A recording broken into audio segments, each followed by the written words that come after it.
Next up is Representative Heinzman with House File 4508. Representative Nelson, would you like to move House File 4508 for Representative Heinzman? Yes, Madam Chair, I'd like to move House File 4508 before the committee. Representative Nelson moves that House File 4508 be put before the committee. Representative Heinzman, thank you and welcome to the committee, and tell us about your bill. Thank you, Madam Chair. Thank you, members. It appears that we now have a blackout. Really straightforward bill. House File 4508 would allow the importation of elk from other states into Minnesota. The elk industry in Minnesota has been struggling, and this would allow them another option to help with the breeding of elk here in Minnesota. I have a couple testifiers with, and I know that DNR is also going to want to weigh in at some point. And Madam Chair, if I could turn it over to my testifier, that'd be great. Thank you, Representative Heinzman. Please, for the first testifier, please state your name for the record and then begin your testimony. I'm Brenda Hartkopf, representing the Minnesota Elk Breeders Association. Madam Chair, Chair Hansen, Representative Heitzman, and members of the committee. We want to thank Representative Heinzman for authoring House File 4508 and for the opportunity to testify today. In 2023, that legislative session brought major changes to Minnesota's farm servant industry, including a ban on importing animals from any state or province with a CWD detection in the past 5 years. With CWD now present in at least 36 U.S. states and 5 Canadian provinces, this has effectively closed the border to elk importation and eliminated nearly all options for sourcing new breeding stock, except for an in-state breeder.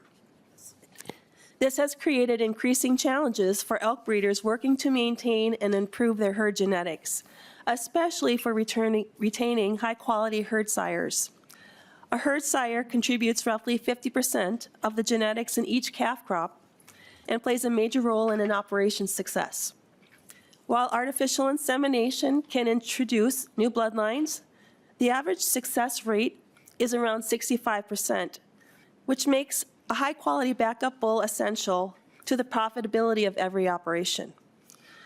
Premium genetics on both the bull and cow side increase both the volume and value of all the products that we produce, from meat, antler dog chews, to velvet supplements and breeding stock.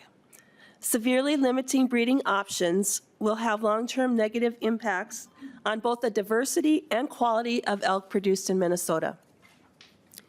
The legislature has already recognized similar difficult impacts in other sectors. In 2024, the Minnesota legislature relaxed importation requirements for hunters bringing in whole cervid heads from other states, where CWD may or may not be prevalent due to hardships experienced by taxidermists. Hunters may now bring whole cervid heads into Minnesota if they are taken to a licensed taxidermist within 48 hours of entering the state. In 2025, lawmakers created a pathway for accredited zoos to import live cervidae with appropriate safeguards after strict import limits began to interfere with their ability to manage healthy, sustainable herds. Elk are more naturally resistant to CWD than other cervid species. We know this from our own experience in Minnesota and from studies in wild populations. After losing 30% of our breeders since 2023, allowing importation under the oversight of the Board of Animal Health would provide meaningful relief to those who remain committed to the industry. While there has not been a case of CWD in Minnesota farmed elk in 17 years, the elk industry remains committed to working with the board to control the spread of CWD. With thoughtful policy that balances disease prevention and economic viability, we have an opportunity here to support responsible producers and ensure the Minnesota elk industry remains a sustainable part of Minnesota's agriculture future. Thank you. Thank you. Our next testifier, please state your name for the record and then begin your testimony. Madam Chair, members, my name is Pat Rivers. I'm the Deputy Director for the Division of Fish and Wildlife at the Minnesota DNR. We do not support House File 4508 to allow the importation of elk from outside of Minnesota.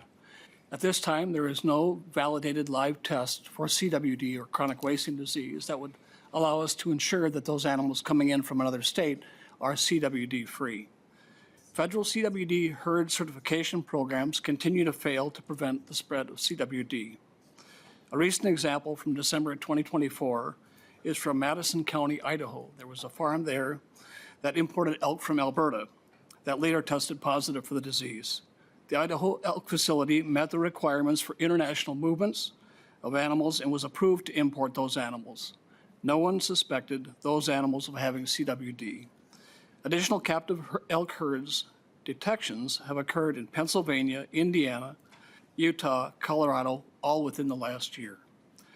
CWD has been detected, as you've heard, in wild cervids in 36 states and 4 Canadian provinces, and in captive cervids in 19 states and 4 Canadian provinces. Unfortunately, the axiom absence of evidence is not evidence of absence. I got that screwed up, but we need a validated live test. Can't be fooled again. Finally, this will mention that the cost of responding to a new CWD detection in captive cervid herds will exceed $500,000 in testing of wild deer surveillance for the Minnesota DNR. Thank you. Thank you. Is there anyone else here who would like to testify for or against House File 4508?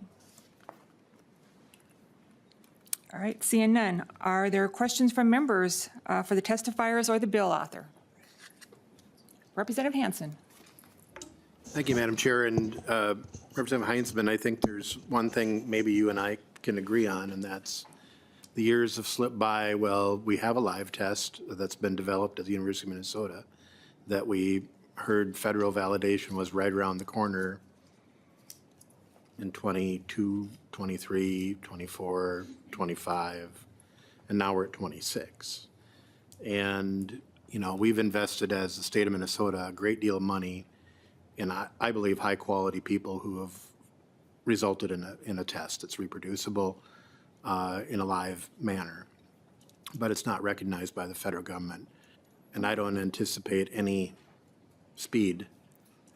I guess speed is the best word. Maybe captured is another word. But I don't expect much to come in terms of validating that test from the federal government.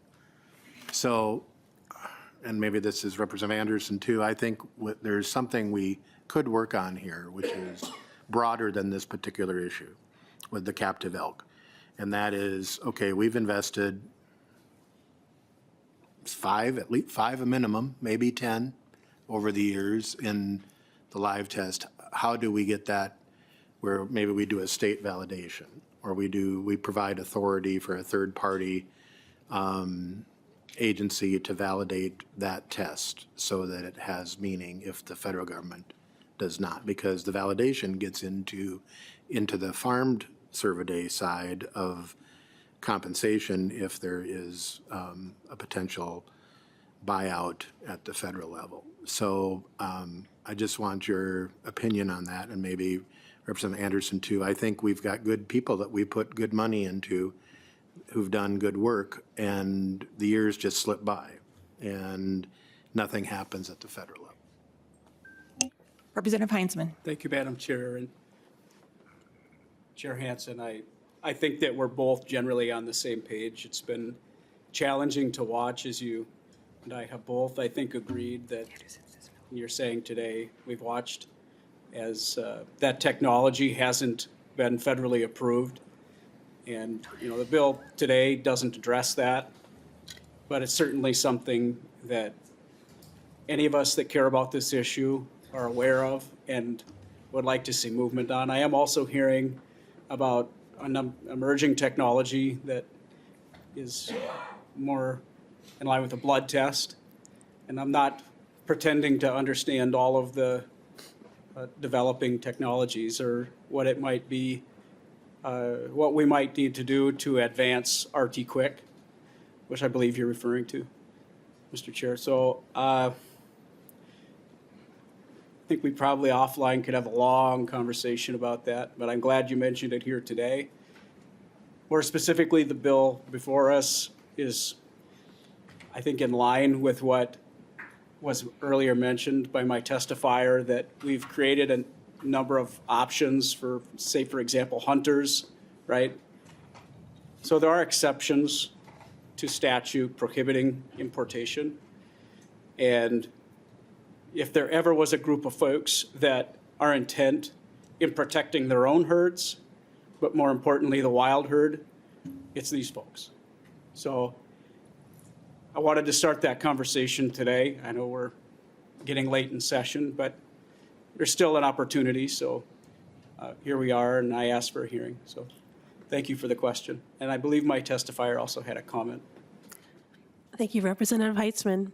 Representative Hansen, the difficulty in going rogue, so to speak, and just doing our own thing with live testing, it's not been approved by USDA.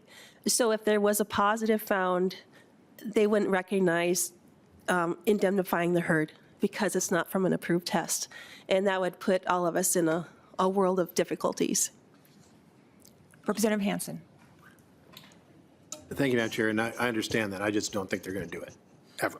I just don't think it's ever going to happen. I think that they're captured. I don't think they're going to ever approve a test that they didn't create, even though we can show them the evidence and the peer-reviewed data over and over and over again for the high-quality science, and I just don't think they're going to do it. We've waited, and they told us it was right around the corner. Oh, just a little bit more,